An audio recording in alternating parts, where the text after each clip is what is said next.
ನಡೆದ ಗೊಂದಲಗಳ ನಡುವೆಯೇ ಯುವಕನೊಬ್ಬ ಶವವಾಗಿ ಪತ್ತೆಯಾಗಿದ್ದು, ಈ ಸಂಬಂಧ ಪೊಲೀಸರು ಪರಿಶೀಲನೆ ನಡೆಸಿ ಪ್ರಕರಣ ದಾಖಲಿಸಿಕೊಂಡು ಮುಂದಿನ ತನಿಖೆ ಕೈಗೊಂಡಿದ್ದಾರೆ. ಗೌರಿಬಿದನೂರು ತಾಲೂಕಿನ ಹೊಸೂರು ಹೋಬಳಿಯ ರಂಗಪ್ಪನ ಪಾಳ್ಯ ನಿವಾಸಿ 18 ವರ್ಷದ ಹರೀಶ್ ಎಂಬ ಯುವಕ ಹೊಸಪೇಟೆ ಗ್ರಾಮದ ಸಮೀಪದ ಜಮೀನಿನಲ್ಲಿ ಮೃತ ಸ್ಥಿತಿಯಲ್ಲಿ ಪತ್ತೆಯಾಗಿರುವುದು ತಾಲೂಕಿನ ಜನರನ್ನ ಬೆಚ್ಚಿ ಬೀಳಿಸಿದೆ.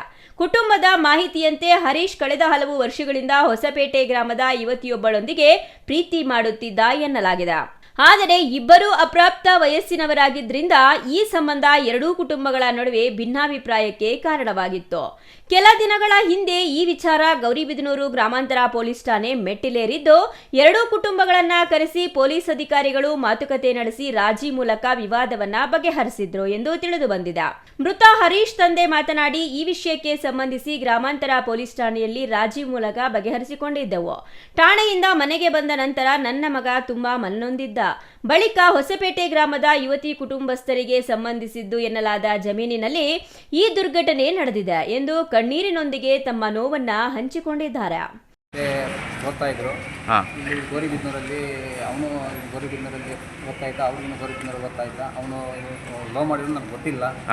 ಲಾಸ್ಟ್ ಡೆಡ್ ಹ್ಯಾಂಡಿಗೆ ಗೊತ್ತಾಯ್ತು ನಮಗೆ. ಅದು ಗೊತ್ತಾಗಿ ಇದು ಮಾಡಿದಕ್ಕೋಸ್ಕರ ಅದು ಮೊನ್ನೆ ಒಂದು ಕೇಸ್ ರಿಟೈರ್ ಆಗಿತ್ತು. ಈಗ ಇದು ಕೋರ್ಟ್ಗೆ ಹೋಗಿ ಅಟೆಂಡ್ ಮಾಡಿದೆ. ಈಗ ಕರ್ಕೊ ಬರ್ತಾ ಇದ್ದೆ. ನಿನ್ನೆ ಹುಡುಗಿ ಕಡೆಯವರು ಸಂಬಂಧವರು ಗಾಡಿ ಕಿತ್ಕೊಂಡು ಅವ್ನು ಹೊಡೆದು ಫೋನ್ ಕಿತ್ಕೊಂಡು ಇದು ಮಾಡಿ ಟಾರ್ಗೆಟ್ಸ್ಗೆ ಅವನು ಆತ್ಮಹತ್ಯೆ ಮಾಡ್ತಾರೆ. ಎಷ್ಟು ವಯಸ್ಸು?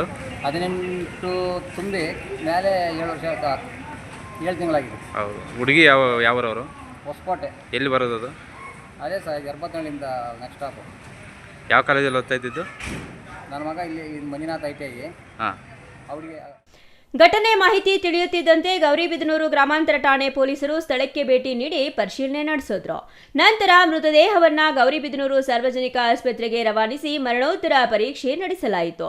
ಅಗತ್ಯ ಕಾನೂನು ಪ್ರಕ್ರಿಯೆ ಪೂರ್ಣಗೊಂಡ ಬಳಿಕ ಮೃತದೇಹವನ್ನ ಕುಟುಂಬದವರಿಗೆ ಹಸ್ತಾಂತರಿಸಲಾಯಿತು. ಈ ಸಂಬಂಧ ಗೌರಿಬಿದನೂರು ಗ್ರಾಮಾಂತರ ಪೊಲೀಸ್ ಠಾಣೆಯಲ್ಲಿ ಪ್ರಕರಣ ದಾಖಲಾಗಿದ್ದು, ಯುವಕನ ಸಾವಿಗೆ ಕಾರಣವಾದ ಸಂದರ್ಭಗಳು, ಎರಡೂ ಕುಟುಂಬಗಳ ನಡುವೆ ನಡೆದ ಬೆಳವಣಿಗೆಗಳು ಹಾಗೂ ಇತರೆ ಎಲ್ಲಾ ಆಯಾಮಗಳ ಕುರಿತು ಪೊಲೀಸರು ತನಿಖೆ ಮುಂದುವರೆಸಿದ್ದಾರೆ.